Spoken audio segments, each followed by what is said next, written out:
జైత్రయాత్ర ఇది నా విశ్వయాత్ర. జైత్రయాత్ర ఇది నా విశ్వయాత్ర.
ఇంతటి వైభవోపేతమైన మీరు మానవత్వంలో జరుగుతున్న చిన్ని చిన్ని పరిణామాలను చూసి కలత చెందుతారా? లేదు, కలత చెందుతున్నది మీలోని మానవుడే. మీకు అసూయ ఉన్నదా? అనసూయకి ప్రతీకాత్మకంగా నిలిచిన మీకు ఎప్పుడూ అసూయ లేదు. మీలో అసూయ కనిపిస్తే అసూయ చెందుతున్నవాడు ఆ పశుత్వానికి ప్రతీకగా ఉన్న మానవుడే. మనోడెందుకు అసూయ ఉంటుంది? మానవుడికి ఉంటుంది అసూయ. మీరు దివ్య ప్రతినిధులు, మీరు ఓంకారేశ్వరులు, త్రయంబకేశ్వరులు. మీకు అసూయ ఉంటుందా? మీకు ద్వేషం ఉంటుందా? మీ వైభవాన్ని స్తుతిస్తూనే కదా చెప్పారు ఆచార్యులు. మీ అంతర్యామి గురించి తెలుసుకుంటే, మీ గురించి మీరు తెలుసుకుంటే, భౌతికమైన ప్రపంచంలో, ఈ లోకంలో, ఈ విశ్వంలో మీరు తెలుసుకోవాల్సింది ఏమీ లేదు.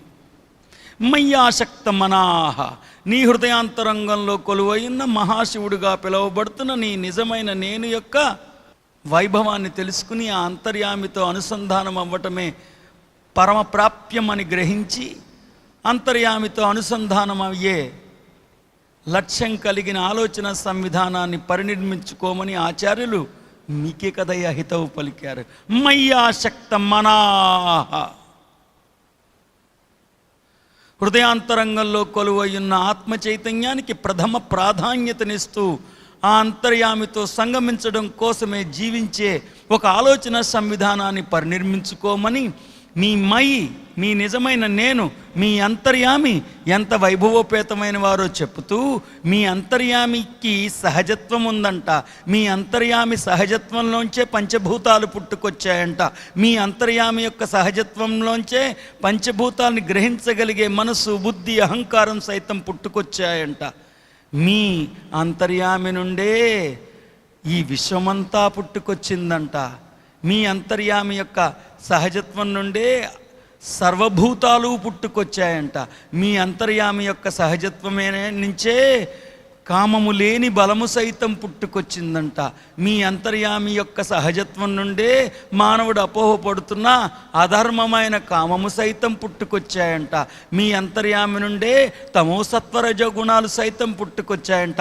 అయినా తమో సత్వరజో గుణాలు మీలో లేవంట, మీరు అందులో లేరంట. ఆహా మహత్యం, ఆహా మహిలో మహత్యం. మీరు ఎప్పటికీ తలవంచద్దు. దివ్యంగా, ఘనంగా, ఆనందంగా, ఆనంద నందులై జీవించండి. ఎనఫ్ ఇస్ ఎనఫ్ అన్నారు శ్రీరాముడు. ఇప్పటిదాకా ప్రతి దానికి ఏడ్చాం, దుఃఖించాం, భయపడ్డాం, సచ్చాం, కుంగి కృషించి నశించిపోయాం. ప్రేమ కోసం, ఓదార్పు కోసం, గుర్తింపు కోసం బాహ్యంలో బిచ్చగాళ్ళలా బిచ్చమెత్తుకుంటూ జీవించాం. అయిందేదో అయింది. శ్లోకంలోకి ప్రవేశిద్దాం, శోకానికి స్వస్తి పలుకుదాం. చింతనలోకి ప్రవేశిస్తాం, చింతకి స్వస్తి పలుకుదాం. కాలాతీతంలోకి ప్రవేశిద్దాం, కాలానికి స్వస్తి పలుకుదాం. కొన్ని డిక్లరేషన్స్తో ఈ ధారణ మహోత్సవానికి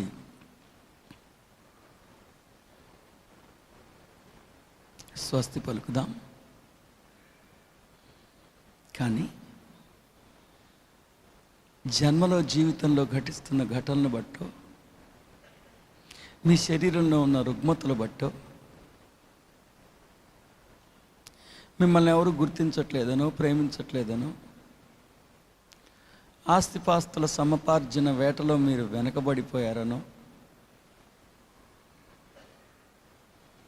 ఇలాంటి అంశాలని పరిగణించి మిమ్మల్ని మీరు ఎప్పుడూ తప్పుగా అంచనా వేసుకోవద్దు. ఈ జన్మ మిమ్మల్ని అధపాతాళంలోకి పడేసిన, ఈ జన్మ మిమ్మల్ని భౌతికంలో శిఖరాయమానమైన స్థానానికి ఉద్ధరించిన, ఎప్పుడు మీ హృదయాంతరంగంలో కొలువైన మహాశివుడిగా పిలువబడుతున్న ఆత్మ చైతన్యం యొక్క అస్తిత్వాన్ని, ఆ తండ్రి మీ మీద కురిపిస్తున్న అవ్యాజ్యమైన ప్రేమని, ఆ తండ్రి యొక్క అపరిమితమైన శక్తిని ఎప్పుడు మీరు శంకించద్దు, సంకోచించద్దు.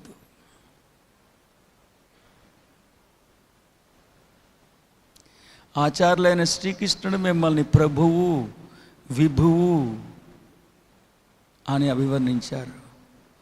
ఆచార్యులు మీ గురించి ఏం చెప్పారో తెలుసా? కర్మ చేసి కర్మ నుండి ఫలితాన్ని ఆశించే కర్మఫల సాంగత్యం కానీ, పాత్ర చేసిన కర్మలన్నీ నేను చేశాననుకునే కర్తృత్వ భావం కానీ, పాత్రకు సంబంధించిన పుణ్యాలు కానీ, పాపాలు కానీ, ఈ లౌకికమైన పరిమితాలు కానీ, ఇవేవి మీ దివ్య శంకరాభరణాల్లో లేనే లేవని,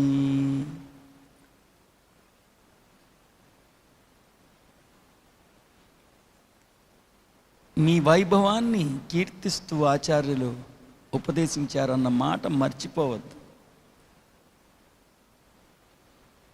ఆచార్యులు మీ సహజత్వం నుండే పంచభూతాలు ఆవిష్కృతమయ్యాయని, మీ సహజత్వం నుండే పంచభూతాలని గుర్తిస్తున్న మనసు, బుద్ధి, అహంకారం సైతం ఆవిష్కృతమయ్యాయని. అంతేకాదు, ఆ జడంలో చైతన్యం రూపంలో అంతర్లీనంగా నిక్షిప్తమై వాటి స్థూల ధర్మాల్ని ప్రసాదిస్తున్నది కూడా మీరేనని. అంతేకాదు, ఓ అంశాన్ని దర్శించి ఆ అంశంగా ఏ స్థూల ధర్మాల్ని పరిగణించి మీరు ఓ అంశాన్ని ఆ అంశంగా గుర్తిస్తున్నారో ఆ స్థూల ధర్మాలు సైతం మీరేనని. అంటే విశ్వంలో అత్యంత సారభూతమైన వారు, సారాంశము మీరేనని. ఎంత అద్భుతంగా మిమ్మల్ని స్తుతించారయ్యా. ఆచార్యుల ప్రేమకి అర్హులు మీరు. ఎప్పుడు తల వంచొద్దు. కొన్ని లక్షల వేల కోట్ల మంది అహం బ్రహ్మాస్మిని గుర్తించారేమో కానీ అసురుడిని గుర్తించింది మీరే. గుర్తుపెట్టుకోండి. అసురుడిని, ఆసురీ పోకడలని, ఆసురీ పోకడల్లోంచి వచ్చే దుష్కృతువులని, వాటి యొక్క దుష్పరిణామాలని గ్రహించింది మీరే. జీవాత్మ దేహ ప్రాంగణంలోకి ప్రవేశించిన తర్వాత తన నిజతత్వం కళ్ళెదురుగుండా ఉన్న గుర్తించలేకపోయే అంధకారాన్ని పొందిన ఆ స్థితియే ధృతరాష్ట్రుడని గుర్తించింది మీరు.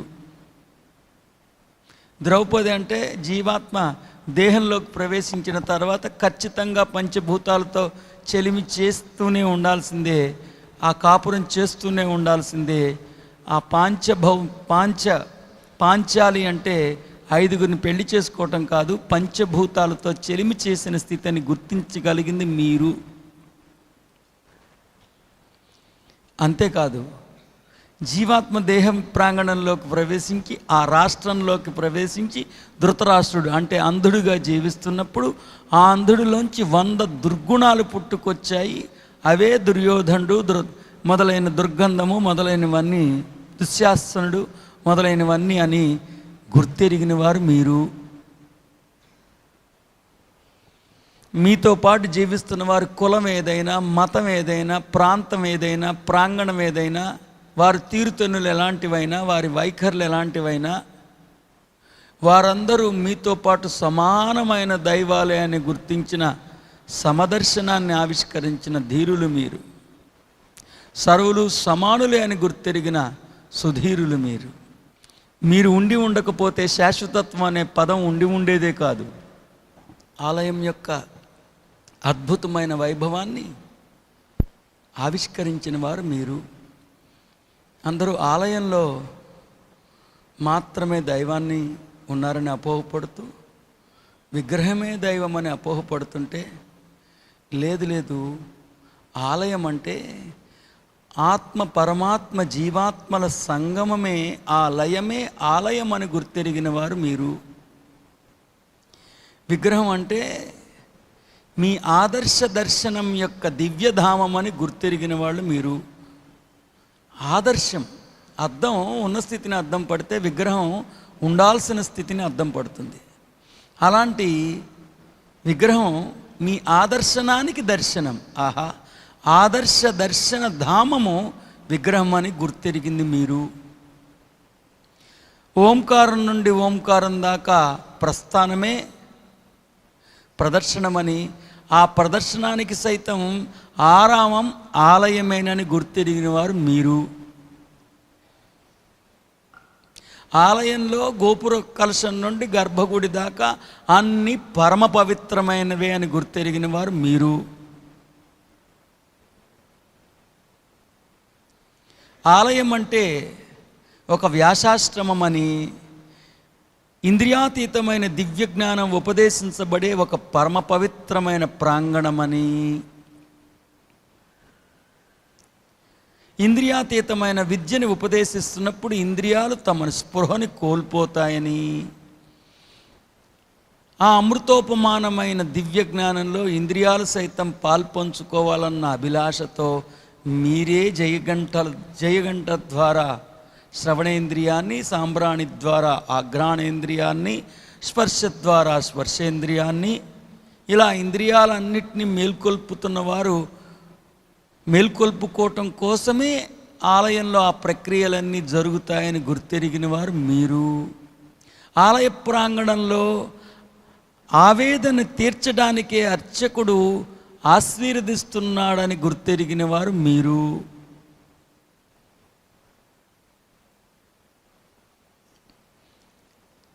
అది మీ స్వయం యొక్క నిధికి సన్నిధి అని గుర్తెరిగిన వారు మీరు. పశుత్వం నుండి పశుపతి దాకా ఎదగటమే కదా ఆధ్యాత్మికత అంటే అని పశుత్వానికి ప్రతీకగా నంది, పశుపతికి ప్రతీకగా పరమ మాహేశ్వరమూర్తి అయిన మహాశివుడు ఆ పశుపతికి ఈ పశుత్వానికి రెండిటికీ ఆరామంగా నిలిచింది ఆలయమేనని గుర్తెరిగిన వారు మీరు.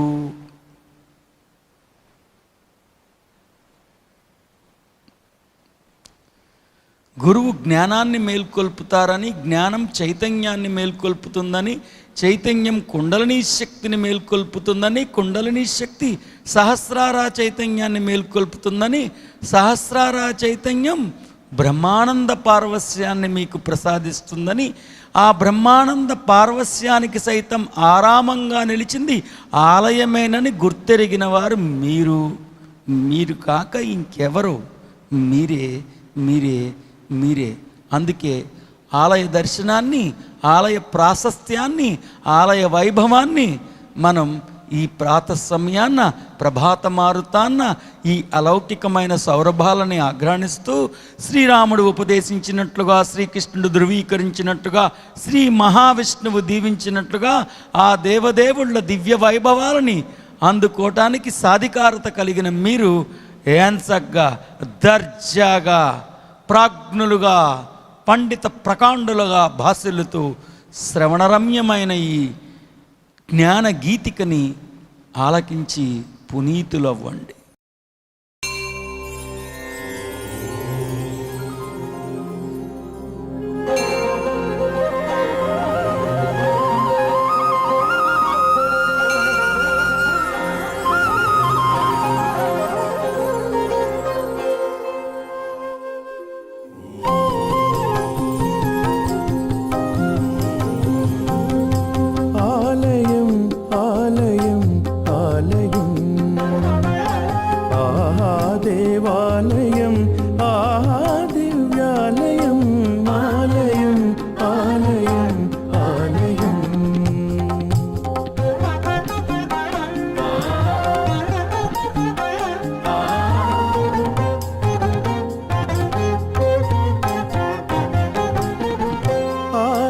ప్రవేశమే పరవశం, ప్రవేశమే పరవశం.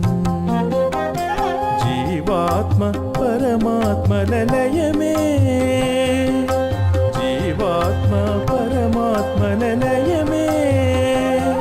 ఆయోగమే సంయోగమే, ఆలయం దేవాలయం.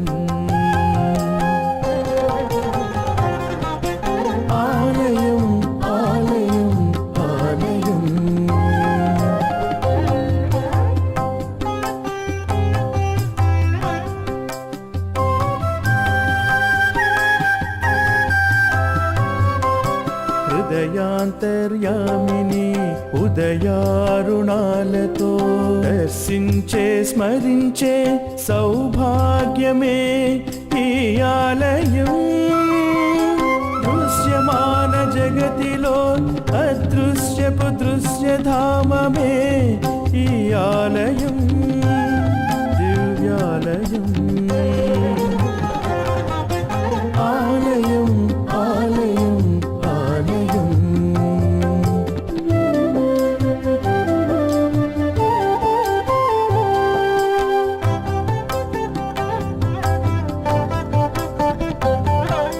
పవిత్రతకి పరిణితికి పరమాత్మ సన్నిధికి ప్రతీకాత్మకం ఈ ఆలయం. ఇంద్రియాతీతమైన దివ్య జ్ఞానానికి ఆరామం, ఆశ్రమం, ఆరామం, ఆశ్రమం, ఆలయం ఈ దేవాలయం.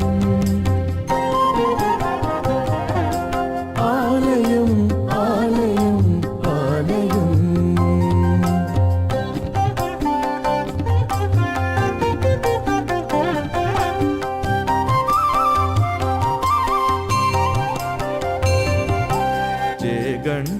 జాగృతం శ్రవణేంద్రియం తీర్థంతో జాగృతం జిహ్వేంద్రియం హారతితో జాగృతం నయనేంద్రియం స్పర్శతో జాగృతం స్పర్శేంద్రియం సామ్రాణితో జాగృతం ఆఘ్రాణేంద్రియం పరమ పవిత్రం ఈ ఆలయం పుణ్యధామం దేవాలయం దేవాలయం ఆలయం ఆలయం ఆలయం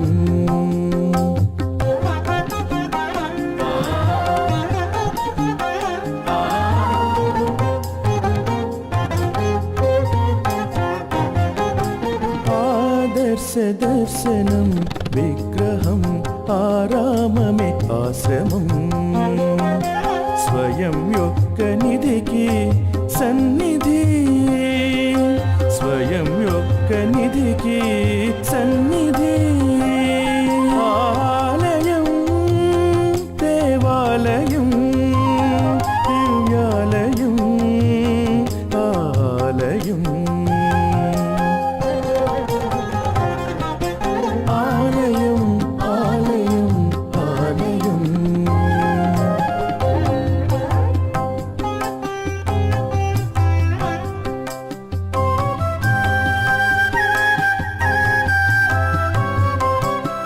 ఆకారానికి సైతం శ్రీకారం ఓంకారం ఓంకారానికి సైతం శ్రీకారం ఈ ఆలయం ఆలయ ప్రాంగణమే శ్రీకారం ఓంకారం ఈ ఆలయం దివ్యాలయం ఆలయం ఆలయం ఆలయం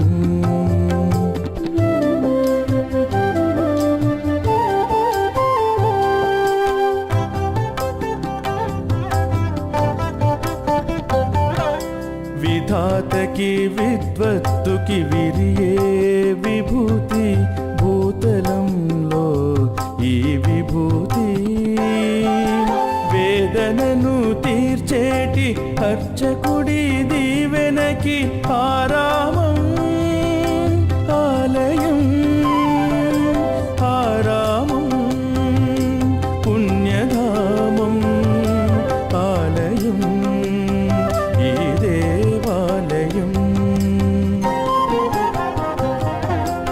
ఆలయం ఆలయం ఆలయం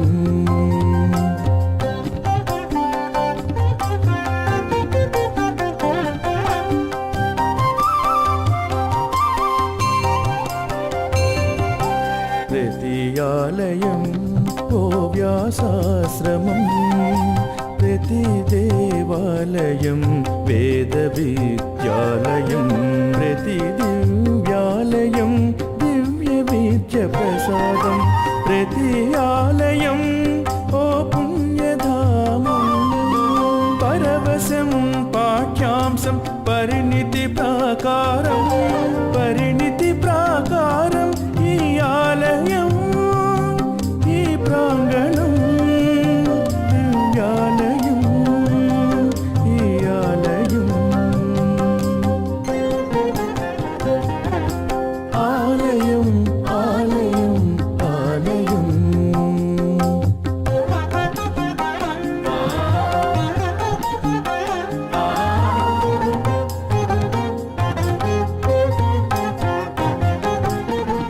ఓంకారం నుండి ఓంకారం అదే మహాప్రస్థానం ప్రదక్షిణకు సైతం ప్రాకారమే ప్రదక్షిణకు సైతం ప్రాకారమే పుణ్య ప్రాకారం సంస్కరణాలయం ఆలయం దివ్యాలయం ఆలయం ఆలయం ఆలయం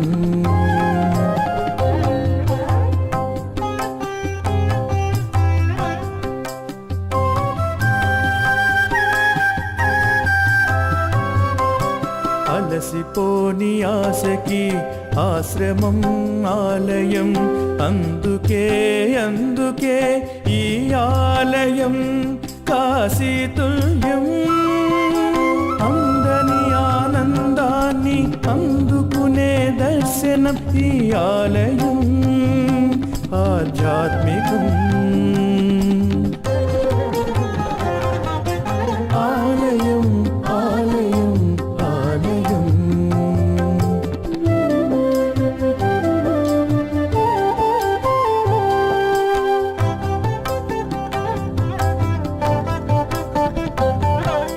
మధురం మధురం మందిర దృశ్య కావ్యం.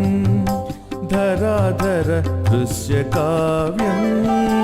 మానవుని హృదయ ఉదయ సుప్రభాత గీతిక. ఆధ్యాత్మిక ప్రాంగణం మహాప్రస్థానం. ఆలయం ఈ ఆలయం దివ్యాలయం ఈ దేవాలయం. ఆలయం ఆలయం ఆలయం.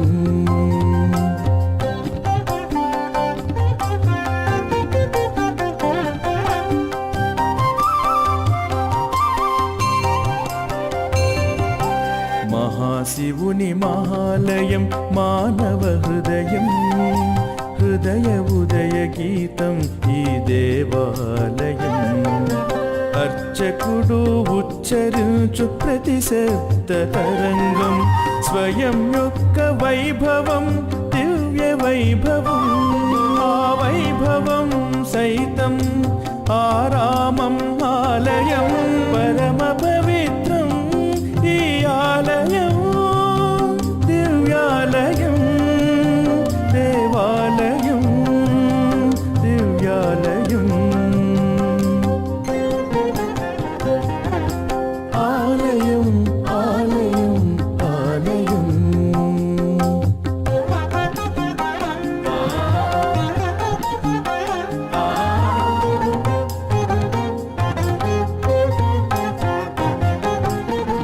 పశుత్వం నుండి పశుపతికి పశుత్వమే నంది. పశుపతికి ప్రతీక పరమేశ్వరుడు. పశుపతికి ప్రతీక పరమేశ్వరుడు. ఆ పశుపతికి పశుత్వానికి సైతం ఆరామం దివ్యాలయం. ఆలయం ఆలయం ఆలయం.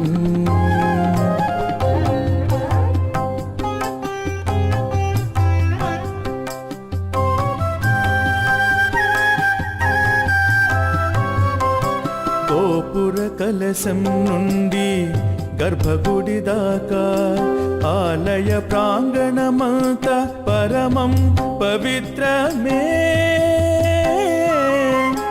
ఆలయము అణువణువు ప్రతి ప్రక్రియ ఈ ఆలయం దివ్యాలయం. ఆలయం ఆలయం ఆలయం.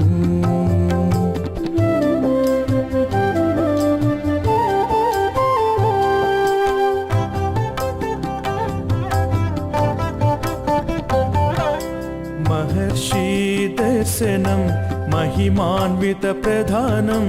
మహర్షి దీవెన ఈ ఆలయం.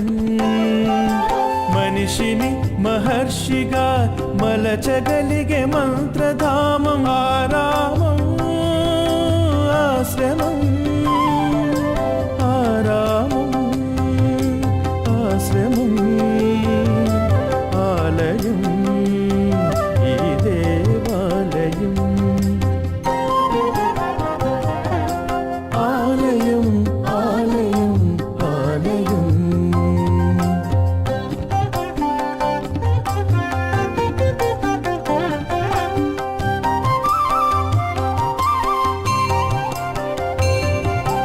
గురువుతో జాగృతం జ్ఞానామృతం.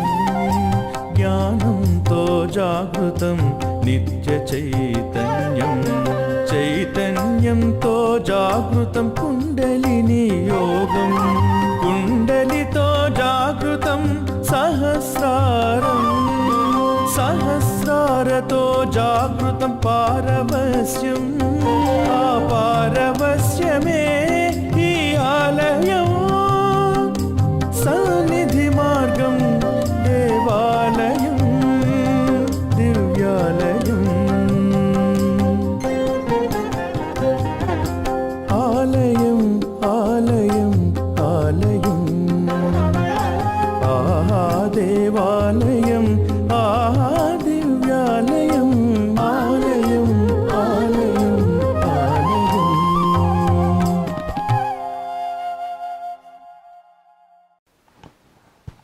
కొన్ని డిక్లరేషన్స్తో కళ్ళు తెరుద్దాం. స్వయంభూగానే ఆవిర్భవించాను, శాశ్వతుడిగానే కొనసాగుతున్నాను, సార్వభౌమంతుడిగానే విరాజిల్లుతున్నాను, సృజనాత్మకతనే దివ్య వారసత్వాన్ని జన్మతహగానే పుణికిపుచ్చుకున్నాను. ఎప్పటిలా అందరిలా ఈ జన్మని కూడా అతి సాధారణమైన మానవ లక్ష్యాలకే పరిమితం చేసుకోకుండా అసాధారణమైన నా ఆధ్యాత్మిక లక్ష్యాలని, నా ఆత్మ చైతన్యం యొక్క ఆర్తిని పూర్తిగా ఈ జన్మలో నెరవేర్చుకుంటాను. నా హృదయాంతరంగంలో కొలువయ్యున్న అత్యంత మహిమాన్వితమైన నా ఆత్మ చైతన్యం, నా తండ్రి ఏ ఆధ్యాత్మిక లక్ష్యాన్ని నెరవేర్చబడక మళ్ళీ మళ్ళీ మానవ దేహంలోకి ప్రవేశిస్తుందో, ఏ ఆధ్యాత్మిక లక్ష్యం నెరవేర్చబడితే మరోసారి మానవ దేహంలోకి ప్రవేశించాల్సిన అవసరం అగత్యం రాదో, ఖచ్చితంగా ఈసారి నా తండ్రి యొక్క ఆధ్యాత్మిక లక్ష్యాన్ని నేను ఈ జన్మలో నెరవేర్చి తీరుతాను. మళ్ళీ నేను పాత్రలో మితిమీరిన స్థాయిల్లో కూరుకుపోవటం వల్ల కానీ, భౌతికంలో కూరుకుపోవటం వలన కానీ, నా అశ్రద్ధ వలన కానీ, నా అజ్ఞానం వలన కానీ నా తండ్రికి మరో జన్మ తీసుకోవాల్సిన అవసరం రాకూడదు. అదే నా లక్ష్యం. అప్పుడే నా ఈ జన్మకి ఒక సార్థకత లభిస్తుంది. అదే ధర్మం, అదే ధర్మబద్ధమైన జీవితం, అదే ధార్మిక జీవితం. నేను దరహాసంతోనే ధరణ నుంచి వీడిపోయి నా పుట్టినింటికి పునఃప్రయాణమవుతాను. అస్తు తథాస్తు శ్రీరస్తు శుభమస్తు జయస్తు అస్తు. Now you can open your eyes with claps for yourself.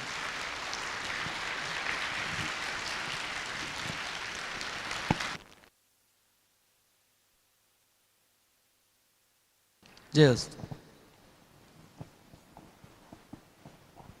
So మన కళ్ళెదురకుండా 7వ అధ్యాయం 20వ శ్లోకం కళ్ళు తెరవంగానే ప్రత్యక్షమైంది. జ్ఞాన ఐశ్వర్యం, జ్ఞానామృతం, అమృతోపానమైన విద్య. ఒకసారి తెలుసుకునే ప్రయత్నం చేద్దాం. 7వ అధ్యాయం 20వ శ్లోకం భావం. నానా విధములైన భోగవాంఛలలో కూరుకొని పోయిన వారి జ్ఞానము హరింపబడును. వారు తమ తమ స్వభావములకు అనుగుణముగా వారి వారి నియమములను బట్టి ఇతర దేవతలను ఆరాధించుచుందురు. ఈ నేపథ్యం ఒకసారి గమనించండి. కూర్చో. నానా విధములైన భోగవాంఛల్లో కూరుకుపోయి, సార్ ఇది నిన్న నేను చెప్పా, మీ క్వశ్చన్స్ చూసిన తర్వాత నేను చెప్పా, ఈ హ్యుమానిటీని, మీ హ్యూమన్ ఇంటెలిజెన్స్ని వాడద్దు. ఆ హ్యూమన్ ఇంటెలిజెన్స్తో దీన్ని డీకోడ్ చేయడానికి ప్రయత్నిస్తే పెద్ద ప్రహేళికలోకి వెళ్ళి అసలు ఇక మళ్ళీ కూరుకుపోతారు. అక్కడ మీకు సింపుల్గా చెప్తున్న మహాశూన్యం, మీరు ఆ మహాశూన్యం స్పృహలోకి వచ్చింది. స్పృహలోకి వచ్చిన శూన్యం తానున్నానని తెలుసుకుంది, తనలో ఏముందో తెలుసుకోవాలనుకుంది, అంతర్ముఖమైనది, చైతన్యాన్ని ఆవిష్కరించింది. తాను ఆవిష్కరించిన చైతన్యాన్ని అభివ్యక్తీకరించింది. అభివ్యక్తీకరిస్తే సృష్టిగా పరిణమించింది. తాను సృష్టించిన సృష్టిని తాను అనుభవించాలని జైత్రయాత్ర ప్రారంభించింది. అన్ని లోకాల్లో తన జైత్రయాత్రని కొనసాగించింది. ఆయా లోకపు అనుభవాలని అనుభూతి చెందింది. ఆ ప్రజ్ఞనంతా సొంతం చేసుకుని మళ్ళీ హాయిగా ఎంచక్కగా పుట్టినింటికి వెళ్ళిపోయింది. అంతేగాని అంతకన్నా మించిన నా హృదయ స్థానీయురాలు కానీ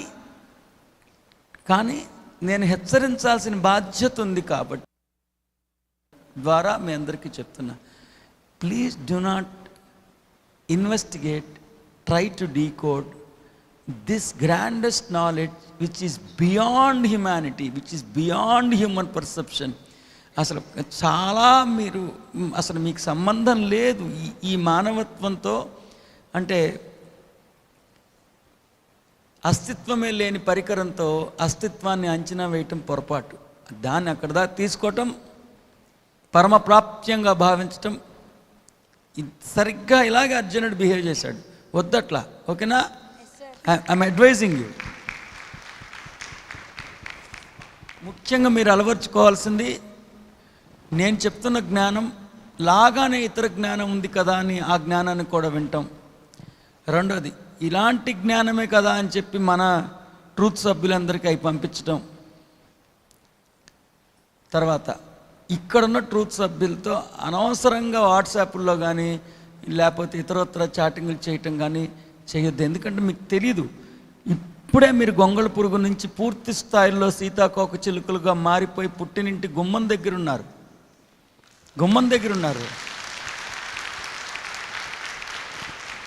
గమ్ముగా లోపలికి వెళ్ళిపోండి, లేకపోతే భౌతలం ఒక గమ్ము వెనక్కి వచ్చేస్తుంది, రమ్ము రమ్ము అని పిలుస్తుంది. This is the crucial period. You are arriving అన్నారు ఆయన, గుర్తుపెట్టుకోండి. అట్ దిస్ జంక్చర్ నేను చెప్తున్నవన్నీ మీరు శిరసావహించాలి. ప్రపద్యంతేన్యదేవతాః తం తం నియమమాస్థాయ ప్రకృత్యా నియతా స్వయా. భావం: నానా విధములైన భోగవాంఛలలో కూరుకొని పోయిన వారి జ్ఞానము హరింపబడును. వారు తమ తమ స్వభావములకు అనుగుణముగా వారి వారి నియమములను బట్టి ఇతర దేవతలను ఆరాధించుచుందురు. జయస్తు. ఒక్కసారి గుర్తుపెట్టుకోండి, మయ్యాశక్త మనాహ అన్నప్పుడు నీ హృదయాంతరంగంలో కొలువయ్యున్న ఆత్మ మీద, ఆత్మకే పరమ ప్రాధాన్యతనిచ్చే ఆలోచన సంవిధానాన్ని పరినిర్మించుకో అని చెప్తూ, హృదయంలో కొలువయ్యున్న ఆత్మ చైతన్యం యొక్క విశిష్టతను మీకు తెలియచెప్తూ, మీ నిజతత్వమే ఉన్న మీ ఆత్మ చైతన్యం యొక్క సహజత్వం నుండే పంచభూతాలు, సకల జీవరాశులు, తమోసత్వ రజోగుణాలు సమస్తము మీ నుండి ఆవిష్కృతమయ్యాయని, మీ నుండి ఆవిష్కరించనివి కించెత్తు కూడా లేదని, మీ హృదయాంతరంగంలో కొలువై ఉన్న ఆత్మ చైతన్యం అంత వైభవోపేతమైందని తెలియచెప్తూ, అంతటి వైభవోపేతమైన ఆత్మ చైతన్యం నుండే అన్నీ పుట్టుకొచ్చిన, అన్నిట్లో ఆత్మే అంతర్లీనంగా నిక్షిప్తమై ఉన్న ఏ ఒక్కరూ ఆత్మని ఆవిష్కరించలేకపోవటానికి కారణం తమోసత్వరజో గుణాలతో కలుషితమైపోయిన మీ దృక్కోణాలోచన సంవిధానం నుండి పరమమాహేశ్వరమూర్తి అయిన మీ స్వయాన్ని ఆవిష్కరించుకోవటానికి చేసే ప్రయత్నమే అదే విఫలయత్నం అని తెలియచెప్తూ, మీ హృదయాంతరంగంలో కొలువయ్యున్న ఆత్మ చైతన్యాన్ని ఆవిష్కరించుకోవటానికి దోహదపడని నేపథ్యం ఏమిటంటే, మీ స్వయం గురించి చెప్పినవన్నీ మీ పాత్రకి అన్వయించుకుంటే అది విషతుల్యంగా మారిపోతుందని, ఆశ్రీ పోకడలు మరింతగా పేట్రేగిపోతాయని తెలియచెప్తూ, ఎలాంటి నేపథ్యం ఉన్నవారికి జ్ఞానం సుసంపన్నమవుతుందో తెలియచెప్తూ, వారిలో ఆర్తులు అర్ధార్థులు ఎంత జిజ్ఞాసులు ఎంతమంది ఉన్నా సరే కేవలం జ్ఞాని మాత్రమే ఆ సౌరభాలను ఆఘ్రాణిస్తాడని తెలియచెప్తూ, జ్ఞాని మాత్రమే ఎందుకు చేస్తాడంటే జ్ఞాని మాత్రమే అనునిత్యం ఆత్మ ఏవ ఆత్మతోనే అనుసంధానమై ఉంటాడని మీకు నచ్చ చెప్పుకుంటూ, చివరికి తన హృదయాంతరంగంలో కొలువయ్యున్న ఆత్మని కాక అన్యదేవతల్ని ఎందుకు మానవులు మొగ్గు చూపుతారంటే, ఆ వారి హృదయంలో జన్మతహగా ఉన్న జ్ఞానం కామవాంఛలతో, కామవాంఛలు అంటే భౌతికమైన వాంఛలు, ఈ వాంఛ ఉండకూడదని చెప్పట్లా, ఎవరు మీరు ధనవంతులు అవ్వద్దని చెప్పట్లా, ఎట్టగైనా సరే అవసరమైతే నేను పిరమిడ్కి వెళ్ళిపోతా, అవసరమైతే నేను శ్వాస మీద జాసి పెట్టేస్తా, అవసరమైతే నేను నీళ్లు తాగేస్తా, తాగేవే, అవసరమైతే నేను చండాలమైన పనులన్నీ చేసేస్తా, ఎంత స్థాయికైనా దిగజారిపోతా, మళ్ళీ ఇద్దరు దేవుళ్ళని పిలిచి వాళ్ళిద్దరిని పెళ్లి చేసేసుకోమంట.